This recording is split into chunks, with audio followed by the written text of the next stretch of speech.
And so you would have to have been living in the Minkies for the past 10 years to fail to see that our political system is a complete and utter shambles. And that's leaving the broken voting system to one side for now. We have a government which ultimately represents the interests of the rich and powerful and is utterly clueless about how the majority of ordinary islanders actually live their lives and the struggles that many of them face. And the public have no faith in us whatsoever. All the opinion polling done shows that islanders don't trust politicians. They think we're in it for ourselves and that we don't care about ordinary islanders.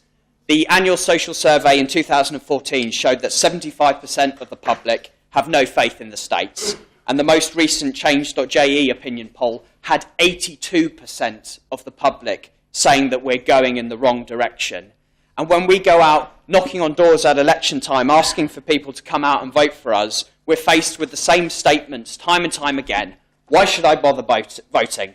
It won't make a difference. They're all the same. They're not interested in what the public actually want, and they're not interested in listening to the people of Jersey.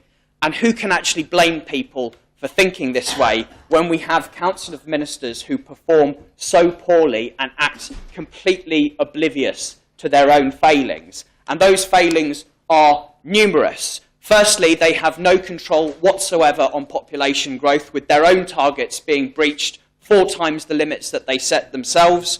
They've completely ignored public opinion and scrutiny over the building of the offices on the Esplanade, which no one wants and which is risking tens of millions of pounds of taxpayers' money to deliver.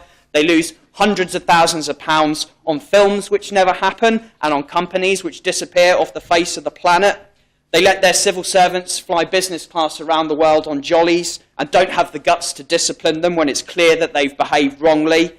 They waste millions of pounds on consultants because nobody's prepared to take ownership over decisions and take the blame when things go wrong. They've made no effort to find proper solutions to student funding. They spend £5 million finding out that the best place for the hospital is where it currently is. They're looking for whatever excuses they can to raise taxes, despite promising they wouldn't. Their response to the catastrophe that is the Condor liberation has been woeful and embarrassing. And they seem to think that you can fix the seaweed problem on St Albans Bay by dumping it back down the bay, seemingly oblivious to the fact that there's something called the tide, which simply brings it back up again. And they can't even get it right first time on an ice skating rink.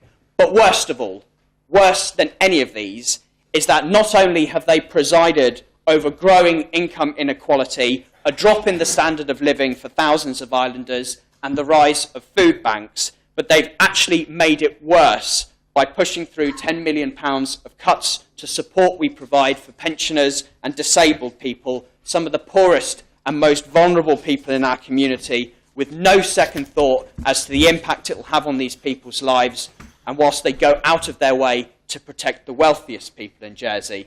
They tell us that actually the island is doing brilliantly, and they genuinely believe it because they are so out of touch with reality. And that is why the public have so much contempt for politicians. And the shake-up that this democracy needs is for the people of Jersey to do what the people of Alderney did last weekend and go out to vote and throw out the people who are letting them down so badly.